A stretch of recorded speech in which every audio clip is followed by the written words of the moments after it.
Bonjour à toutes, bonjour à tous. Bienvenue dans ce 4e atelier Vitacrea, le dernier de la matinée. Alors certains d'entre vous nous suivent depuis ce matin. Vous avez déjà entendu parler du déclic entrepreneurial, du business model, de l'analyse de votre marché. Et vous savez qu'on essaye d'avancer avec vous un peu pas à pas, voilà, de l'inspiration à la structuration de votre projet.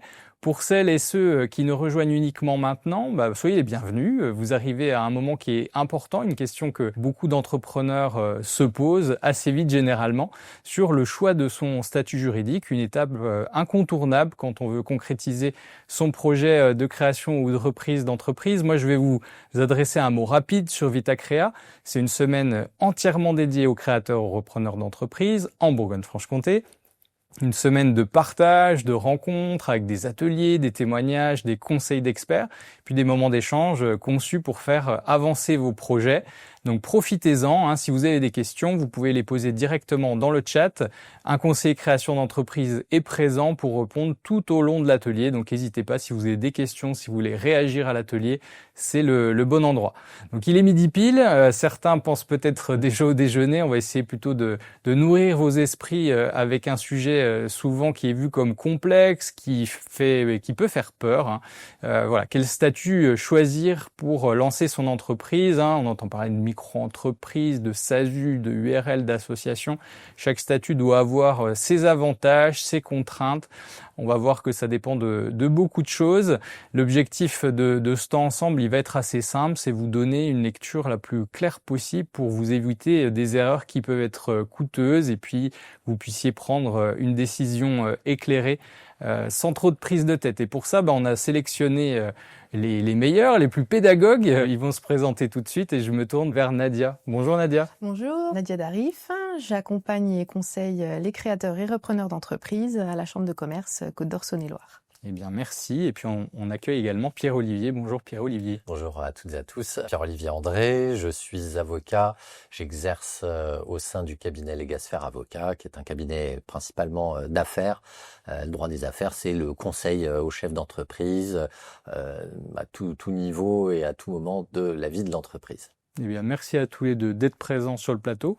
Et puis, on va démarrer tout de suite. Nadia, je m'adresse à toi. On va essayer de donner un périmètre sur votre intervention à tous les deux de ce matin. Finalement, choisir son statut juridique quand on est à cette étape-là, c'est quoi ? Donc choisir son statut juridique, c'est ce qui permet concrètement de donner un cadre légal à une activité économique. Donc c'est une étape importante qui va permettre de réellement lancer l'entreprise, qu'elle ait une existence, au niveau juridique, et qu'on puisse démarrer l'activité, en toute légalité. Donc c'est une étape qui est très importante dans un projet de création ou reprise d'entreprise, puisqu'elle va finalement permettre d'avoir une organisation, un fonctionnement au sein de l'entreprise. Donc c'est une étape importante, mais pas la première étape quand on a un projet. Il va falloir donc étudier le projet, étudier le marché, faire une analyse financière, monter un business plan pour essayer de choisir le statut qui sera le plus adapté au projet et également à la situation des personnes qui portent ce projet. Je m'arrête quelques instants. Pierre-Olivier, je vais me tourner aussi vers toi. Du coup, on est d'accord, le statut juridique, c'est souvent une porte d'entrée quand on est entrepreneur. On le fait vraiment quand on a bien avancé dans son projet entrepreneurial ? Oui, bien sûr. La première étape est loin d'être le choix du statut juridique, mais c'est effectivement, comme l'a dit Nadia, très important, parce que ça pose le cadre légal de l'exercice de la future profession de l'entrepreneur. Mais c'est loin d'être une priorité, surtout dans les premiers temps, puisque déjà, il va falloir effectivement choisir l'activité, il va falloir penser à d'autres éléments plus économiques, financiers.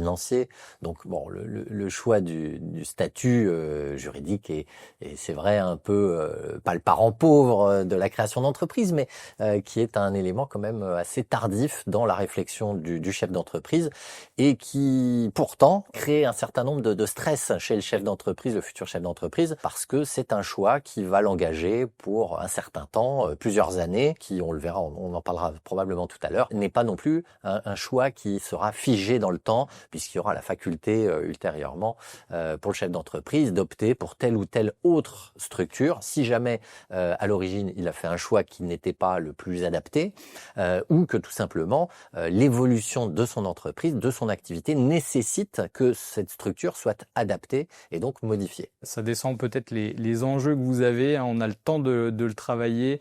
Et puis on va le voir avec vous. Merci pour ces propos introductifs.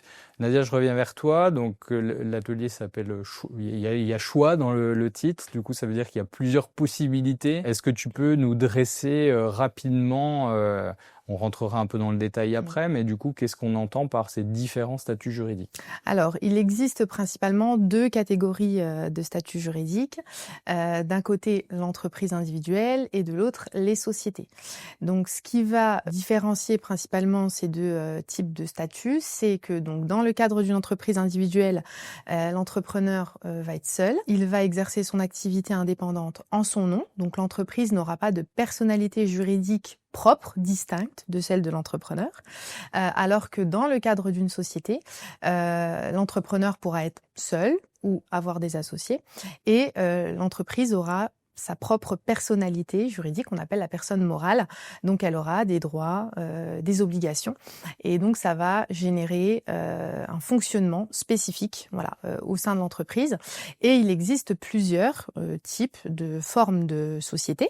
Donc, là aussi, il va être important de voir quelles sont les caractéristiques de chaque structure.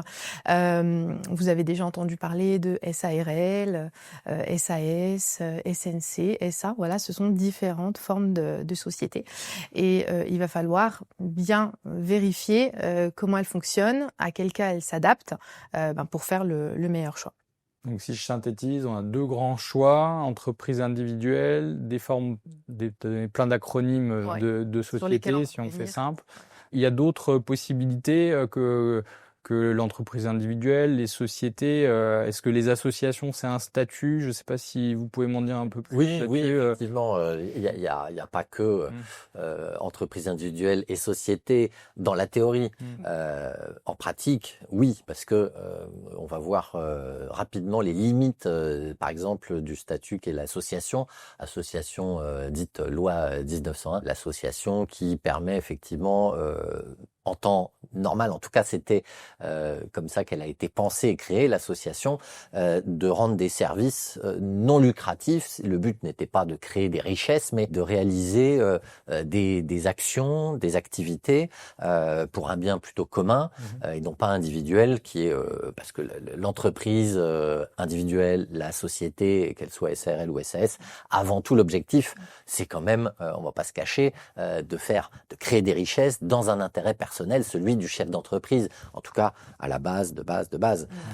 Mais l'association loi 1901 a pu être utilisée pour effectivement créer des activités type entrepreneuriale jusqu'à un tel point que l'administration fiscale notamment s'est intéressée bien au sujet et a constaté qu'il pouvait y avoir une concurrence entre des associations qui exerçaient des activités type commerciale, économique et commerciale, et qu'il fallait un peu recadrer les choses, mais qu'il était quand même possible pour quelqu'un qui voulait, c'est souvent plusieurs personnes, un collectif, une association, on ne peut pas être seul, déjà, c'est vraiment un critère particulier, et qui permettait de réaliser des activités économiques, voire de créer de la richesse, et voire dans un intérêt personnel. Mais en réalité, l'association, faut, à mon sens, l'évacuer quand on est un futur chef d'entreprise, parce que elle a des limites, notamment quant à la rémunération du créateur, du chef d'entreprise, puisque un objectif quand même du chef d'entreprise va être de créer sa rémunération, ses subsides pour pouvoir vivre de cette activité.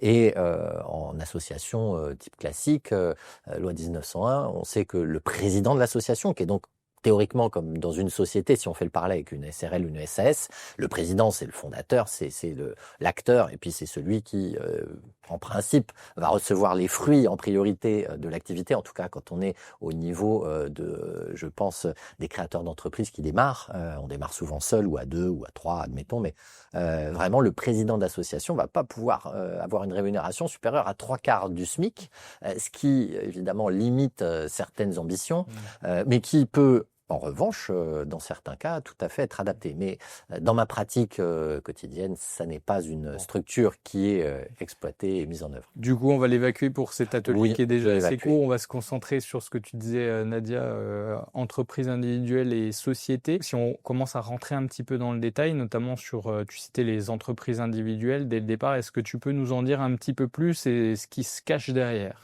Alors oui, donc l'entreprise individuelle, donc je disais, c'est un statut déjà qui est uniquement possible si le porteur de projet est seul. D'accord? Donc c'est d'ailleurs un des premiers critères de choix du statut juridique, c'est de savoir combien de personnes réellement vont s'engager dans la future entreprise. Donc si on est deux, voilà, à investir dans un projet, on ne va pas pouvoir exploiter ce type de statut. Il Bon. faudra passer Ça, par la c'est facile. société. Du coup, déjà, je suis deux, Voilà. je peux mettre de On va- côté. Exactement. Ok. Par contre, si on est seul, on aura quand même toujours cette possibilité de choisir entre l'entreprise individuelle et les sociétés, puisqu'on vous présentera notamment deux formes de sociétés, la SARL unipersonnelle et la SAS unipersonnelle, qui permettent aussi de créer une société, mais tout en restant seul au sein de l'entreprise. Donc, l'entrepreneur individuel est seul. Il va bénéficier d'un statut qui est dit simplifié, puisqu'il va créer l'entreprise en son nom. Donc, il va gérer au quotidien l'entreprise, prendre les décisions avec un formalisme qui est très limité. Les revenus qui vont être dégagés par l'entreprise vont être considérés comme son revenu personnel. Donc, il y a très peu d'actes à formaliser au quotidien. Et simplement, il devra choisir un régime fiscal, puisqu'il y a deux grandes catégories aujourd'hui d'entreprises individuelles. La micro-entreprise, Ouais. qu'on appelait auparavant l'auto-entreprise, qu'on appelle toujours. Donc, auto-entreprise, micro-entreprise, c'est la même chose. Donc, c'est un régime fiscal simplifié qui va être soumis à des plafonds de chiffre d'affaires. Voilà, donc on va pouvoir bénéficier de ce régime-là si on ne dépasse pas certains plafonds. C'est un régime simplifié dans le sens où on va avoir des obligations administratives et comptables allégées par rapport à une entreprise classique. Et puis, donc, l'autre régime possible, ce qu'on appelle le régime réel, ou l'entreprise individuelle classique, qui, dans son fonctionnement, n'est plus limitée à un certain plafond, et sur un fonctionnement un peu plus classique, l'entreprise va avoir une comptabilité, des obligations qu'on a l'habitude de voir pour une entreprise, et peut-être un peu plus aussi de possibilités de développement dans le fonctionnement. Mais ça reste allégé. Voilà, c'est principalement des obligations administratives et comptables supplémentaires que l'on va retrouver au niveau de l'entreprise individuelle classique. Donc finalement, il faut étudier son projet, ses objectifs et identifier si vraiment l'entreprise individuelle nous attire, parce que effectivement c'est un statut simple qui permet peut-être de tester une activité ou d'exercer une activité en complément d'un emploi salarié, d'un statut d'étudiant ou de retraité, et qui souvent donc va plutôt être adapté à des projets où on a peu d'investissement matériel, où en fait on va pas engager grand-chose, si je peux me permettre.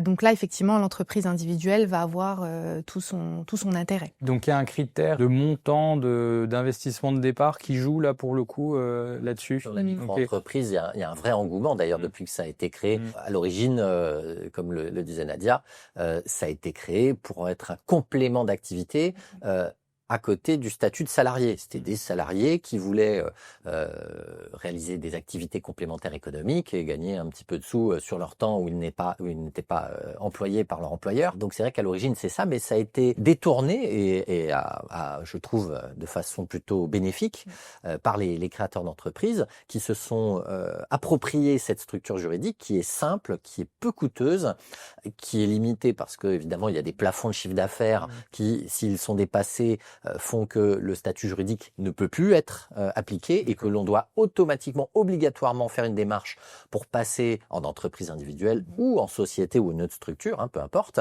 Et c'est vrai que cette entreprise, micro-entreprise, auto-entreprise de son premier nom, est vraiment simple et facile d'accès et peu d'engagement financier attire beaucoup les créateurs d'entreprises, surtout quand on commence une activité que l'on ne connaît pas particulièrement, qu'on a envie de se lancer, d'essayer quelque chose. C'est un super galop d'essai. Et c'est quelque chose qui est vraiment très, très prisé des chefs d'entreprise. Vous conseilleriez de commencer comme ça ou pas forcément ? Pas forcément, faut pas que ce soit automatique, c'est-à-dire que tous les porteurs de projets ont toujours des craintes, des difficultés à fixer des objectifs de chiffre d'affaires prévisionnel. Donc, on pourrait justement facilement se dire, je vais démarrer forcément comme ça je risque pas beaucoup.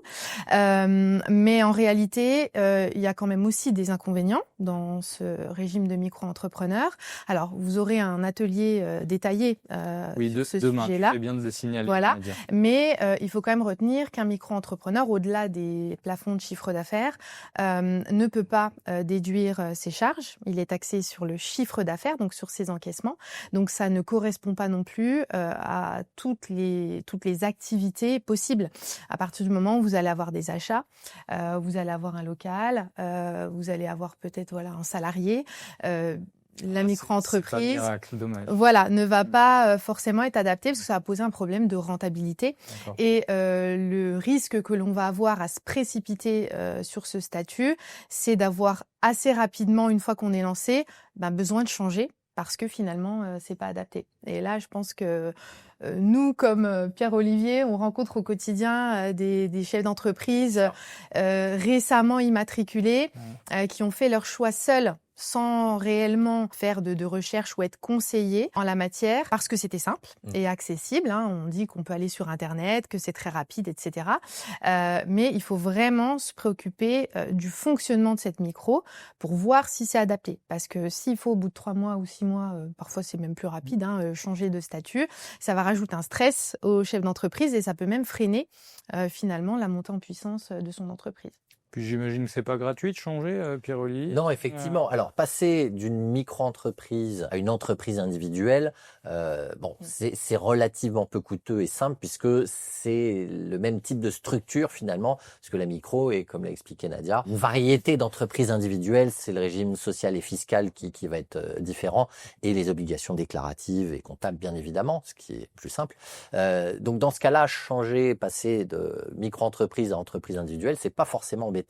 Après, je ne vais pas rentrer dans les détails, mais il y a des sujets de TVA, de passage de seuil qui font passer l'entreprise, la micro-entreprise à la TVA et qui peuvent être assez dramatiques en conséquences financières. On l'a vu dans nos expériences respectives, des chefs d'entreprise qui découvraient qu'ils avaient dépassé un plafond et qui doivent en fait rendre à l'État de la TVA, de la taxe sur la valeur ajoutée, depuis le début de l'année avec des effets rétroactifs assez catastrophiques. Donc ça peut être coûteux de passer de micro à EI. Mais ce qui est finalement le plus coûteux, c'est de passer d'une entreprise individuelle ou d'une micro-entreprise à une structure de type société, SARL, SAS, puisqu'il va en général falloir l'intervention de plusieurs professionnels, car un chef d'entreprise novice en droit, en fiscalité et en comptabilité ne pourra pas le faire seul, ou alors c'est un peu suicidaire, mais bon, après chacun est libre de tenter tout un tas de choses dans sa vie professionnelle et bien lui en face s'il réussit. Mais il va y avoir nécessité de faire intervenir un juriste, avocat, notaire, expert comptable, peu importe, un commissaire à la transformation, puisqu'on va devoir justifier et certifier d'une certaine façon de la valeur de l'entreprise que l'on transforme en une autre type de structure juridique. Des frais relativement importants, mais la plupart du temps, quand un chef d'entreprise vient nous voir, sauf erreur de casting au départ, c'est-à-dire si le chef d'entreprise s'est trompé, il a mal jugé la structure qu'il devait avoir au démarrage, il vient nous voir et c'est souvent parce que les seuils sont dépassés, les plafonds et seuils de chiffre d'affaires, donc c'est en général des activités qui vont plutôt bien, et donc c'est des chefs d'entreprise qui ont quand même un peu de chiffre d'affaires et un peu de sous de côté pour faire face à cette dépense. Mais si ça n'est pas réfléchi et pas souhaité et que la trésorerie est absente, ça peut devenir un vrai problème. D'où la nécessité, à mon sens, dès le départ, de se renseigner très sérieusement sur le type de structure et le choix que l'on va opérer, comme on le dit depuis tout à l'heure, qui peut amener parfois à des situations un peu compliquées. Merci pour ces mises en garde. Nadia, sur l'entreprise individuelle, est-ce que tu veux compléter ? Alors, on a déjà évoqué pas mal de choses sur lesquelles faire attention. Est-ce qu'il y a d'autres choses que tu voudrais évoquer avant que j'interroge Pierre-Olivier, notamment sur les sociétés? On va dire que j'ai dit le principal sur l'entreprise individuelle. Après, effectivement, il y a peut-être des secteurs d'activité où on constate que l'entreprise individuelle fonctionne bien. Par exemple, le cas des professions libérales. Très souvent, voilà, les consultants, les formateurs, voilà, qui sont seuls, adoptent cette forme qui leur permet de se consacrer à leur activité, d'avoir le moins de comptabilité possible, le moins d'administratif possible. Et il est vrai que sur une entreprise individuelle classique, il n'y a plus de limite de plafond, donc ils peuvent garder ce statut finalement tout le temps, toute la durée de vie de l'entreprise, à partir du moment où ils n'ont pas de problématique de s'associer à un moment donné, ou alors vraiment de développer au point où peut-être il faut lever des fonds bancaires, il faut louer un local, et là peut-être parfois la forme de société peut un peu plus attirer. Alors on peut quand même noter que depuis quelques années, au niveau de l'entreprise individuelle, on a eu un changement sur la protection du patrimoine de l'entrepreneur. Donc il y a un peu plus de protection du patrimoine, puisque auparavant l'entrepreneur individuel engageait tous ses biens personnels dans son activité, sauf sa résidence principale, et éventuellement les biens fonciers pour lesquels il faisait une déclaration notariée. Ça veut dire si la boîte se plante, on vient me chercher sur des choses, on peut potentiellement, des biens personnels. effectivement, Okay. oui, tout à fait.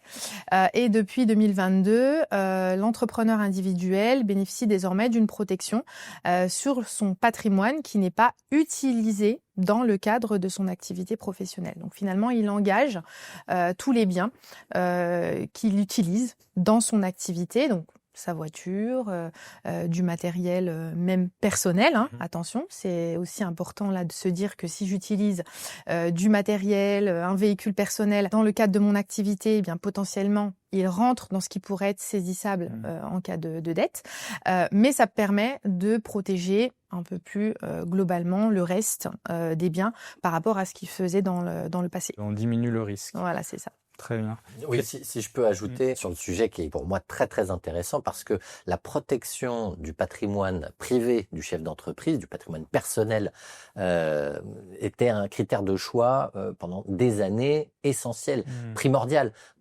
Personnellement, c'était le premier point que je regardais quand un chef d'entreprise venait au cabinet me demander mais quel type de structure je vais adopter. Je lui disais tout de suite, avez-vous du patrimoine ? Voulez-vous le protéger? Car en cas de création d'une entreprise individuelle, à l'origine, quand je dis à l'origine, c'est pas si vieux, j'exerce depuis 20 ans, donc ça a beaucoup changé en 20 ans, mais à l'origine, l'entreprise individuelle exposait tout le patrimoine de l'entrepreneur individuel au recouvrement de ses créanciers professionnels s'il avait des dettes. Et donc c'était quand même un statut qui était, en cas de faillite, très dangereux, en cas de liquidation judiciaire, très très dangereux pour le patrimoine du chef d'entreprise en entreprise individuelle. Aujourd'hui, avec les réformes successives, protection de la résidence principale comme l'a dit Nadia, aujourd'hui 2022, extension de la protection à tous les biens du chef d'entreprise qui ne sont pas utiles à l'exploitation de son activité, c'est vrai que la frontière entre société, notamment société à responsabilité limitée, son nom est très... il indique l'objet même de son intérêt de cette société. La frontière est vraiment très ténue et on doit s'adonner à des analyses un peu plus poussées quand un chef d'entreprise nous demande oui mais en termes de protection, qu'est-ce que vous me conseillez? Et là, depuis ces dernières réformes, on est un peu plus embêté parce qu'il y a vraiment un équivalent, un contrepoids à la SARL, à la SAS, aux différents types de sociétés qui, elles, sont très protectrices dès le départ du patrimoine. Je vais y revenir probablement, mais elles sont très protectrices et l'entreprise individuelle, comme la micro-entreprise qui suit le même régime, du coup, n'était pas aussi protecteur à l'époque. Aujourd'hui, le choix est ténu. Du coup, ça se gomme un peu, si je comprends de mon point de vue non juriste. Du coup, il y avait une séparation bien claire pour vous, quelque part, des critères faciles pour choisir. Maintenant, c'est beaucoup plus ténu, quoi. Ouais. Et du coup, ce qui va un peu plus peser sur la balance, peut-être plus qu'avant, ça va être effectivement la notion de choix d'un régime social pour l'entrepreneur. Donc, ça va être un critère déterminant, puisque pour le coup, là, entre une entreprise individuelle et une forme de société, et même parmi les formes de société, le dirigeant n'aura pas forcément le même régime social. Donc là, on va avoir un critère très important selon que l'on est jeune, moins jeune, proche de la retraite, malade, pas malade. Voilà, on va avoir vraiment notamment 2 régimes sociaux principaux, le régime des travailleurs non salariés et le régime assimilé salarié, dans lesquels on va avoir une protection sociale qui va être différente, plus complète sur le régime assimilé salarié, mais avec en contrepartie des cotisations sociales plus importantes sur la rémunération, alors qu'à l'inverse, dans le régime des travailleurs non salariés, on va avoir des cotisations sociales plus faibles, mais avec une couverture sociale un peu moins qualitative qu'un assimilé salarié, notamment sur des points comme la retraite ou encore l'accident du travail, par exemple. Donc ça va être un critère de choix de plus en plus important. Même s'il faut vraiment attirer l'attention des créateurs d'entreprises sur le fait que ce n'est pas le critère sur lequel ils doivent s'arrêter absolument, comme la fiscalité liée au statut juridique. On va dire que c'est la cerise sur le gâteau, parce que derrière, il y a une économie potentielle ou au contraire une dépense plus importante. Mais quand il y a une dépense, en général, il y a un gain, et notamment dans la protection sociale. Si on paye plus cher, en général, c'est qu'on a une protection plus efficace, même si ça peut se discuter. Mais il ne faut pas que ce soit vraiment que le chef d'entreprise soit obnubilé sur la protection sociale ou la fiscalité liée à tel ou tel statut. Du coup, pour toi, c'est quoi le critère 1 ? Tu dirais quoi ? Comme je disais avant, c'était vraiment la protection du patrimoine privé, même si ça reste encore un critère de choix, parce que l'entreprise individuelle, malgré les réformes relativement récentes pour protéger le patrimoine de l'entrepreneur individuel, l'entreprise individuelle n'est pas parfaite pour la protection de ce patrimoine, puisque, par exemple, le critère qui est utilisé pour protéger le patrimoine du chef d'entreprise en entreprise individuelle est le critère de l'utilité du matériel, des éléments utilisés par l'entrepreneur pour l'exploitation, et que, comme l'a dit tout à l'heure Nadia, la voiture, par exemple, le créateur d'entreprise n'achète pas une voiture avec son entreprise, il utilise son entreprise, sa voiture personnelle, son véhicule, son camion, ou ça peut être valable aussi avec un bien immobilier, il utilise son hangar, par exemple, à côté de sa maison pour stocker du matériel, ou il utilise sa voiture pour faire des livraisons. Dans ce cas-là, il pense que peut-être ce bien n'est pas concerné en cas de faillite et qu'il ne perdra pas le bien s'il doit déposer le bilan de cette entreprise. Et malheureusement, il pourrait être contraint de vendre ce matériel, ce bien, car il a été utile à l'exploitation. Ah oui. Et cette petite nuance ténue, mais vraiment très précise dans le texte, peut créer des situations un peu compliquées pour le créateur d'entreprise en entreprise individuelle. Bon, d'où l'importance, vous avez commencé à le dire, mais de ne pas être tout seul sur ces sujets-là, parce que là, on est quand même dans le détail, faut faire attention. Oui, alors sans rentrer dans le détail, mais tu me posais la question du critère vraiment premier. Je pense que il n'y a pas de critère premier au final. Ouais. Nadia me contredira pas, je crois. C'est vraiment un cumul d'un certain nombre de critères qui ont plus ou moins d'importance, et certains critères vont s'imposer au chef d'entreprise. Je veux prendre l'exemple d'un chef d'entreprise qui veut s'installer et reprendre un débit de tabac.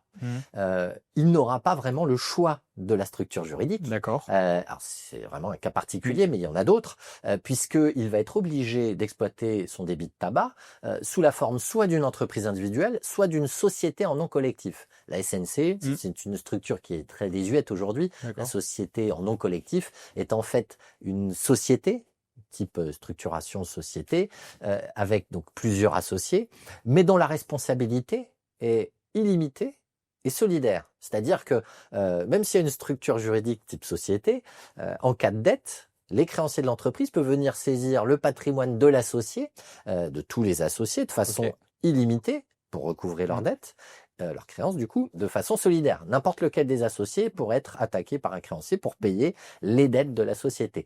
Donc une structure assez proche de l'entreprise individuelle, mais sans les protections de l'entreprise individuelle. Mais voilà, c'est un des cas où finalement le chef d'entreprise n'a pas le choix. D'accord. Il y en a d'autres ou c'est vraiment limité aux buralistes que tu citais ? On rencontre beaucoup d'agents commerciaux dans l'immobilier, les négociateurs immobiliers qui sont des indépendants, qui eux n'ont pas le droit d'exercer sous forme de société. Donc, ils ne peuvent créer que sous la forme d'une entreprise individuelle. Par contre, ils ont toujours le choix du régime fiscal, soit micro, soit classique, réel. Voilà. Donc, ce que vous dites, c'est que dans des cas très particuliers, Exactement. la loi peut s'imposer Tout à fait. à des créateurs. C'est ça, donc on fait toujours, on va dire, c'est un des premiers points que l'on fait avec le porteur de projet quand il veut choisir son statut, c'est de savoir quelles sont vraiment toutes les activités qu'il envisage pour écarter effectivement la présence d'une activité réglementée qui imposerait un statut particulier. Et puis après, on a aussi souvent le cas dans le domaine immobilier, donc de personnes qui veulent gérer un patrimoine immobilier et qui veulent donc créer des SCI, Société civile immobilière. Donc voilà, on leur explique que finalement, on ne peut pas exercer une activité économique dans le cadre d'une SCI. Donc voilà, la SCI, c'est pas un statut juridique d'entreprise, c'est une forme juridique pour une activité civile de gestion immobilière. Et on a souvent le cas que ce soit dans le domaine CHR, par exemple, pour exploiter un hôtel ou un restaurant. Le cas de porteurs de projets qui achètent les murs et qui vont vouloir créer une SCI. Donc on leur explique bien que oui, la SCI va être là pour acheter les murs, mais pour l'exploitation de l'activité, du restaurant, de l'hôtel, il faudra également définir un statut juridique spécifique. Alors souvent plutôt une société type SARL ou SAS. Donc 2 structures. Exactement, Okay. exactement. Donc la SCI, c'est également un cas particulier. Je me tourne vers toi, Pierre-Olivier. On a entendu plein d'acronymes. Moi, en préparant l'émission, je me suis aussi amusé. J'en ai vu plein. SASU, URL, EI, SNC, etc. Vous en avez cité plein. Est-ce que tu peux nous aider à y voir un peu plus clair? Oui, bien sûr. En droit des sociétés, c'est vrai que on aime bien les acronymes parce que si on commence à citer l'intégralité de ce que signifie l'acronyme, les discussions peuvent être longues. Déjà que les avocats et les juristes globalement parlent beaucoup, on va perdre effectivement notre auditoire. Mais c'est important de savoir qu'à côté effectivement de l'entreprise individuelle, il y a les sociétés. Comme l'expliquait Nadia, la société, elle, a son patrimoine propre, donc des devoirs, des droits et un patrimoine.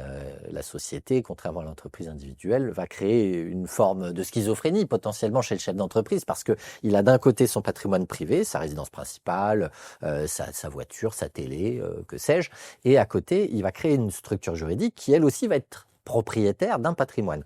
Et c'est vraiment une des différences importantes qui était primordiale quand la protection, en tout cas le critère de la protection n'était pas aussi ténu entre les deux structures. Mais la structure juridique et la société, effectivement, va avoir d'autres implications et va s'imposer aussi dans certains cas, notamment si vous voulez exercer votre activité à plusieurs.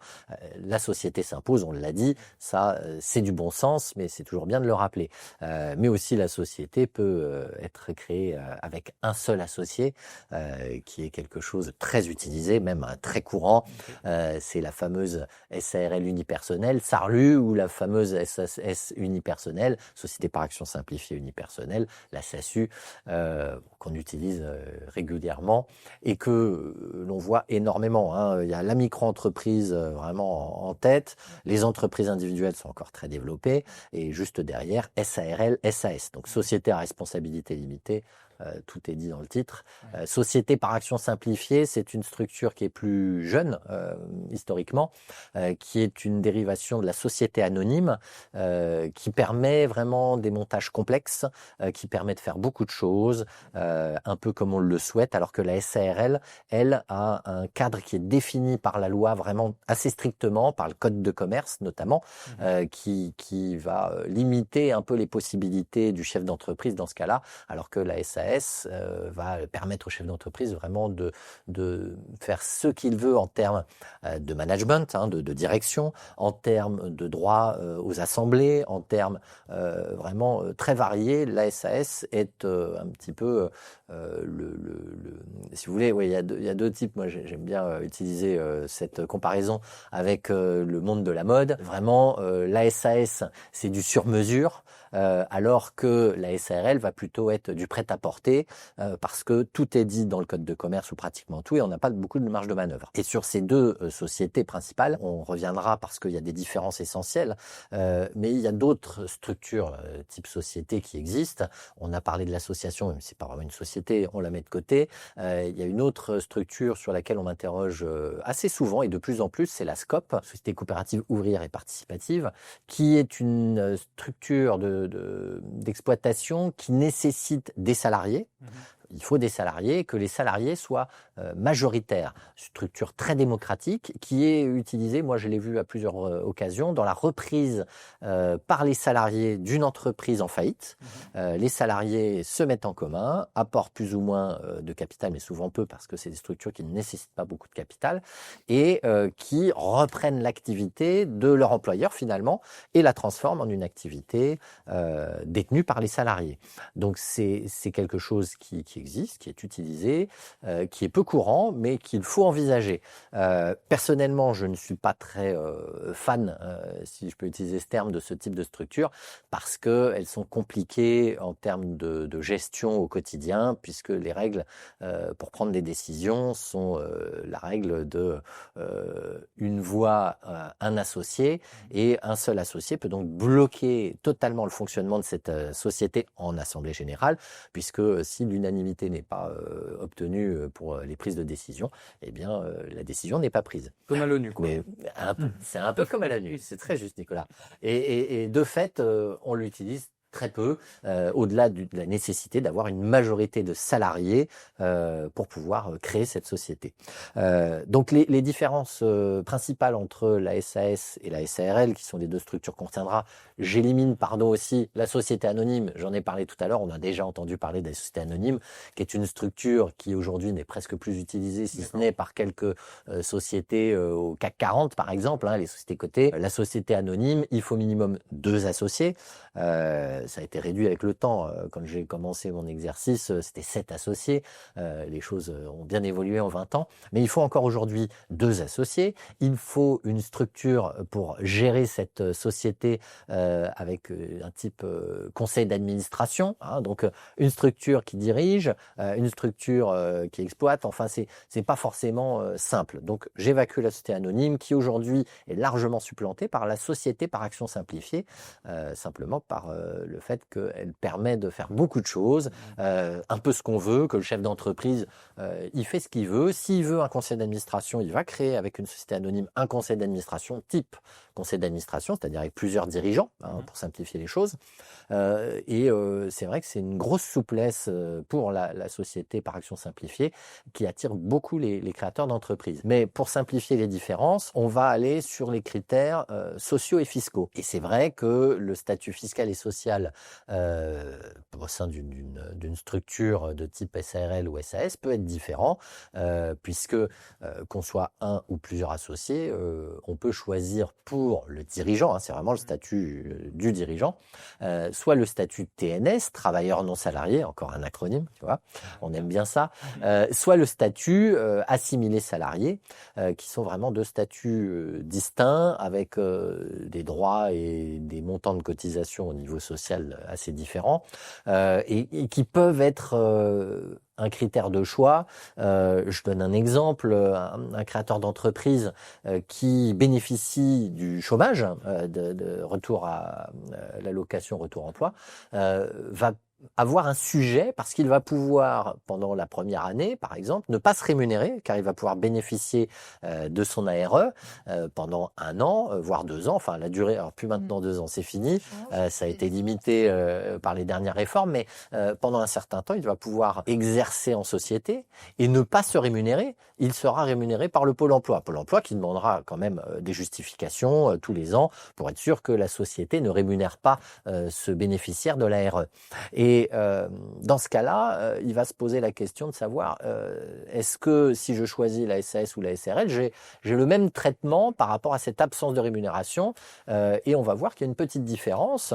Et oui, puisque en SARL, le gérant qui ne se rémunère pas, qui n'est pas rémunéré par sa société, qui bénéficie toujours de l'ARE, va devoir payer des cotisations sociales, un forfait minimum annuel, qui est certes pas très élevé, de l'ordre de 1400, 1500 euros pour l'année, pour bénéficier de la protection classique, maladie, maternité et retraite, et qui va comme ça dépenser quand même une petite somme.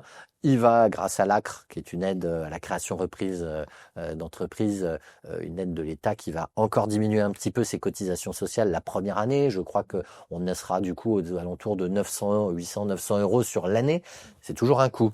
Alors qu'en société par action simplifiée, le dirigeant qui ne se rémunère pas parce qu'il bénéficie du chômage, n'aura absolument rien à verser en termes de cotisation sociale. Tant qu'il ne se rémunère pas, le président de SAS, le directeur général de SAS, qui sont deux types de dirigeants, n'aura pas de cotisation sociale. Donc, il y a parfois des dirigeants qui vont réfléchir à ce sujet pour économiser 1 500 € sur une année, peut-être se poser la question de savoir est-ce que je profite de ce système ou est-ce que au contraire je choisis la structure juridique parce que je sais que demain je vais faire des levées de fonds, je vais appeler des personnes qui vont apporter du capital à mon entreprise pour m'aider à me développer.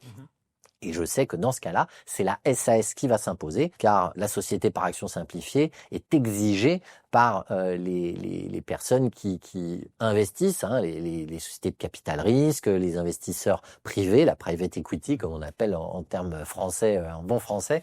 Donc c'est l'investissement dans les entreprises. La SAS est indispensable et sera imposé au chef d'entreprise qui veut faire une levée de fonds. C'est très complexe et c'est passionnant, mais du coup, voilà, si je résume aussi ce que tu viens de dire, parfois, voilà, en fonction de où on veut aller, on n'a pas trop le choix. Une fois de plus. Oui. Une fois de plus. J'entendais, je réagis aussi à ce que tu disais, SAS un peu sur mesure, SARL plus cadré. Du coup, on fait que des SAS, ou c'est pas aussi simple que ça. On peut avoir quelques inconvénients sur le choix de ce sur-mesure pour le coup. Alors justement, on ne fait pas que des SAS et c'est un peu comme la micro-entreprise. Et il faut pas se dire je fais automatiquement une SAS parce que on a une liberté dans la rédaction des statuts, on a une liberté de choix. Parfois, on n'a pas forcément besoin de cette liberté. Si je suis tout seul et que le choix c'est soit une SARL unipersonnelle ou une SAS unipersonnelle, la question de la liberté, des statuts, des règles de fonctionnement, elle est finalement minime puisque je suis seule, je décide seule. Enfin, la prise de décision sera la même dans l'une ou l'autre des formes. Par contre, pour rebondir sur ce que Pierre-Olivier a dit sur les modalités de versement de l'ARE, par exemple, il y a un vrai sujet puisque depuis quelques années maintenant, enfin principalement depuis l'année dernière, les modalités de versement mensuel de l'ARE lorsque l'on crée une société sont différentes selon que l'on crée une SARL ou une SAS. Donc en gros, en SAS, on va pouvoir percevoir ces allocations chômage en totalité en l'absence de rémunération, alors qu'en SARL, on va toucher un pourcentage de son ARE, 70%, et une régularisation sera opérée l'année suivante sur la base des justificatifs que le dirigeant apportera. Donc c'est une différence qui existe depuis quelque temps et qui est désormais un vrai critère de choix. Et puis concernant, on va dire, les sociétés pluripersonnelles avec plusieurs associés, il est vrai que ce qui va compter surtout, c'est l'organisation que l'on souhaite, les objectifs que l'on a sur des projets un peu, on va dire, de petite taille, avec 2 associés qui voudraient être égalitaires en cogérance, une société qui n'a pas vocation à se développer plus qu'entre eux, on va dire. La SARL peut être adaptée et avoir un cadre, on va dire, préétabli. Ça peut être aussi sécurisant. Alors que effectivement, si on a plusieurs associés, que certains vont travailler dans l'entreprise, d'autres non, certains seront dirigeants, d'autres non, le fait de créer une SAS avec des responsabilités différentes, une organisation différente, ça va être plus intéressant. Voilà, donc là encore, c'est du cas par cas. On peut pas dire que c'est plus intéressant de créer une SAS, surtout que sur la rédaction des statuts, par exemple, ça peut aussi entraîner des coûts un peu plus élevé puisque il faut passer plus de temps sur la rédaction des statuts que dans une SARL, par exemple. Voilà, donc je pense que tu confirmes. Ah, je confirme, totalement. Voilà. C'est vrai que si le créateur d'entreprise va exercer seul, effectivement, entre SARL et SAS, il y aura un vrai dilemme. Bon, on l'aidera évidemment, mais le choix lui reviendra au final parce que cette possibilité d'adapter la SAS un petit peu à ce qu'on souhaite ne présente que très peu d'intérêt avec un seul associé. Au-delà d'un associé, 2, 3, 4, 5, 6 ou plus, il y a un vrai sujet et comme le dit Nadia, le coût à la création sera plus important que s'il y a un seul associé puisque les statuts seront beaucoup plus simplifiés.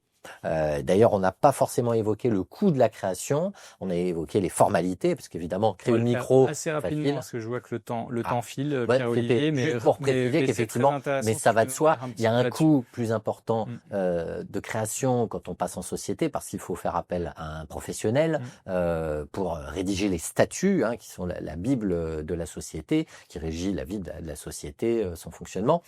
Et puis, il y a quelques formalités administratives en plus. En micro-entreprise, en entreprise individuelle, c'est beaucoup plus simple, il n'y a pas de statut à rédiger. Mais ce critère du coût ne doit pas être regardé par le chef d'entreprise comme prioritaire, et même, à mon sens, il doit être vraiment mis de côté, parce que les conséquences d'un mauvais choix liées uniquement au coût de la création, au coût du fonctionnement de l'entreprise, pourrait se retourner contre le chef d'entreprise. C'est un investissement plus qu'une charge, peut-être on peut le voir comme ça. Exactement, tout à fait. Okay. Merci à tous les deux. Moi, ce que je retiens en tout cas, c'est que même si vous êtes super pédagogue, que c'était passionnant, c'est quand même complexe et que chaque cas est différent d'un autre et qu'il y a pas un choix plus qu'un autre. Merci à tous les deux. Une dernière question, très rapide, je la pose à toutes les personnes qui viennent sur le plateau de Vitacrea. On va commencer par toi, Nadia, ce sera la même question, Pierre-Olivier. Là, les personnes vont suivre des ateliers, vous nous suivez, j'espère, pendant les 3 jours. L'idée, c'est de passer à l'action après. Est-ce que tu aurais un conseil ou peut-être une action que les personnes qui nous regardent pourraient faire dans les semaines qui viennent dans le cadre de leur projet? Pour moi, le principal, c'est de se faire accompagner, ne pas décider seul dans son coin. C'est vrai qu'aujourd'hui, il y a beaucoup d'outils qui permettent de travailler son projet, son business plan seul, beaucoup de e-learning, voilà, il y a pas mal de choses accessibles. Mais à un moment donné, on a besoin d'avoir un recul, voilà, un avis extérieur.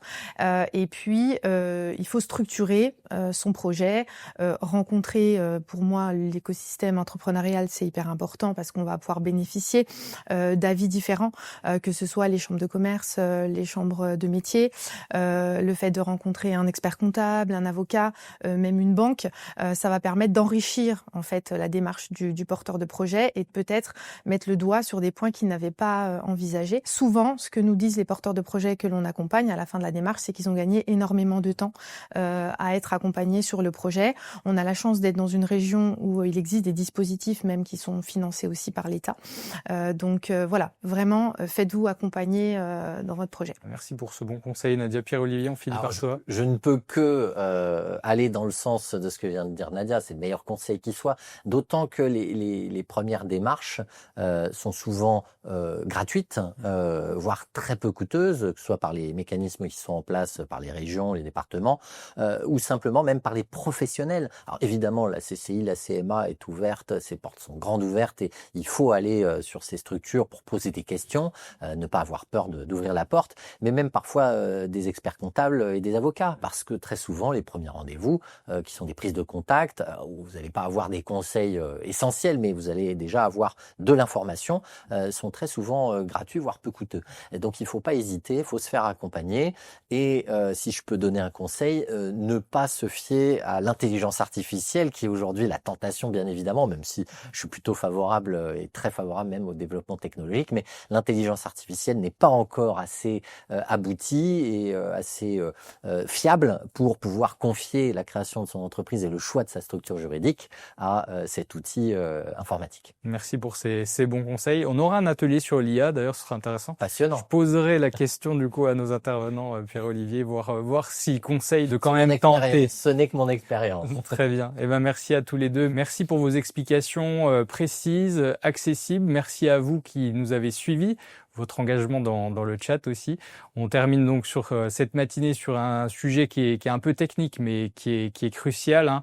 Ce statut qui conditionne, on l'entendait, votre protection sociale, votre fiscalité notamment, hein, ce choix il se fait pas au hasard, il se fait, on l'a entendu, j'ai essayé de retenir en fonction de votre activité, votre situation personnelle, vos ambitions aussi, et puis voilà, voyez peut-être ce statut pas comme une simple formalité, mais une vraie fondation qui n'est pas figée, hein, nos intervenants nous l'ont dit, il peut évoluer dans le temps, et puis Nadia le rappelait, vous n'êtes pas tout seul en Bourgogne-Franche-Comté, hein, vous pouvez vous appuyer sur plein d'experts, notamment des avocats pour avancer en toute sécurité.